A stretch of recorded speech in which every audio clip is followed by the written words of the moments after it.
continue to worship the Lord, to celebrate His love and faithfulness and goodness in our life through the time of testimony. Brother Jon Fong will share his Ecuador missions testimony. He is a shepherd for Middle East House Church and married to dear sister Kristen Fong. And so let's welcome him as he comes to share.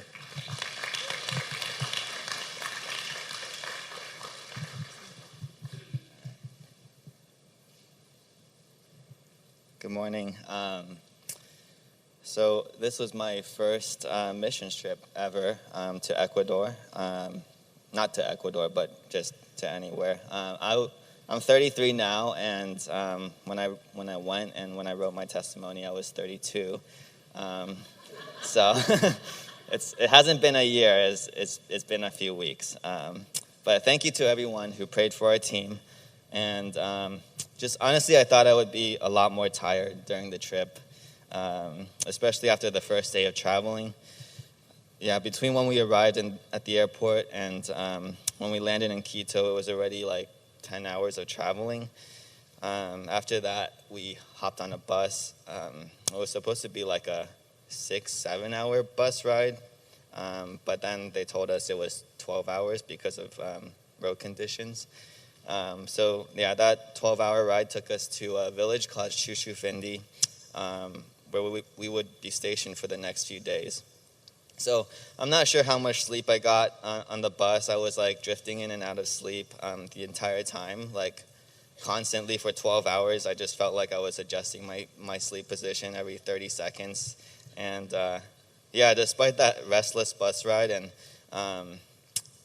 getting there in the morning and doing early morning devos and being out in the sun, doing VBS and stuff like that all day, for some reason during the trip, I didn't feel tired at all.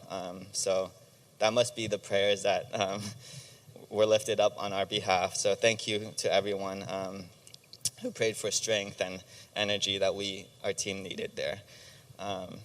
Yeah, I felt like I'm also thankful for my teammates. I felt like nobody complained and everyone worked together very well, was willing to do whatever was needed to help out in whatever capacity they could. But one question that I asked myself was, did I really need to be on this missions trip? First of all, I felt like there are other people going from my church. It wasn't like absolutely necessary that I go. And secondly, I felt I wasn't able to utilize all my skills, just my skill set and my talents there to the best of my ability. We did a lot of VBS, and I've actually never done VBS before or taught Sunday school or anything like that. So I'm not really good with kids, which was more apparent with the language barrier.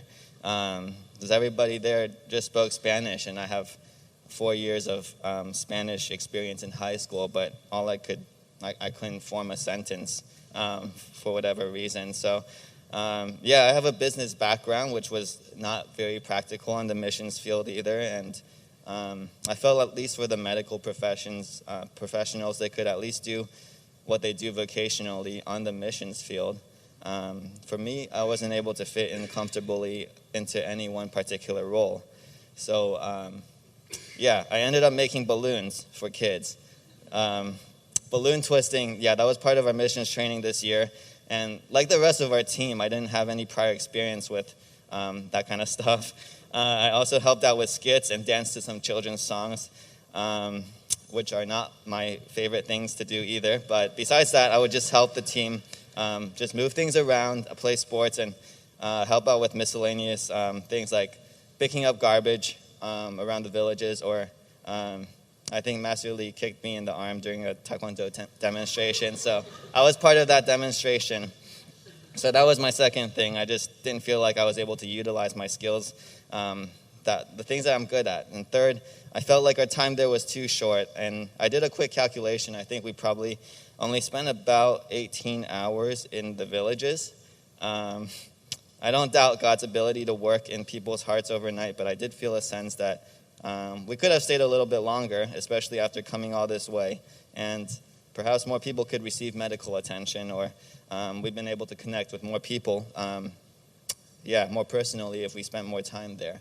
But from a standpoint of asking myself how I could maximize my contributions to the overall Ecuador's mission, I could have argued that my time would have been better if I stayed here, where I could have continued to work, earn money, and money that I could have used to support the team that was going. Also, we know that the responsibility of the sending team is to pray, and that's just as important as any responsibility of the going team. So basically, the question I was wrestling with was whether it was actually better that I went to Ecuador this year instead of just sending. And as I said before, it was my first missions trip, and I've had plenty of opportunity to go before, but I always found excuses not to go. And I wish that I could come back with the same honeymoon phase exuberance that many people come back with, but in reality, there was quite a bit of internal struggle for me. I think God was intending to strip away all the things that I could take pride in to teach me a lesson in humility and to flesh out some pride I didn't know that I had, in order that His glory could be magnified instead of my own. So, everything I did over there was very ordinary. Anyone can pick up trash or play with kids, and I know in my heart that serving God is not about the art of what I do, but my heart. But it became apparent to me that I do have a tendency to make it about the art of what I'm doing. So in the end, being forced to wrestle through these thoughts and feelings was actually the biggest blessing for me. So it was a powerful reminder to myself of how absorbed I can be in my own worship. And a few weeks ago we heard a sermon about the father's love for his two sons. And unlike the younger son whose sins were obvious, I think the nature of my sins are more like the older son's. Outwardly, it looks like I'm doing good things, but internally, there is sometimes jealousy, frustration, and bitterness buried underneath the good things that I do. So, I was definitely challenged, pushed out of my comfort zone through that process. God made me more aware of my own sinful nature and self-serving tendencies. So if you haven't been on a missions trip before, I hope my testimony can serve as an encouragement for you to go.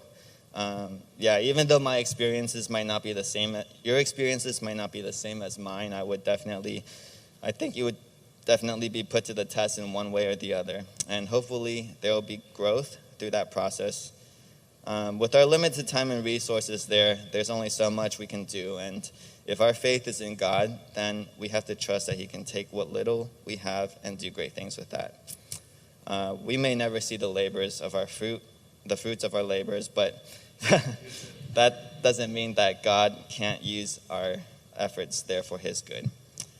So that was probably the biggest lesson and reminder for me, just to check my motives and to make sure that I am not serving myself, but I'm serving God. Thank you.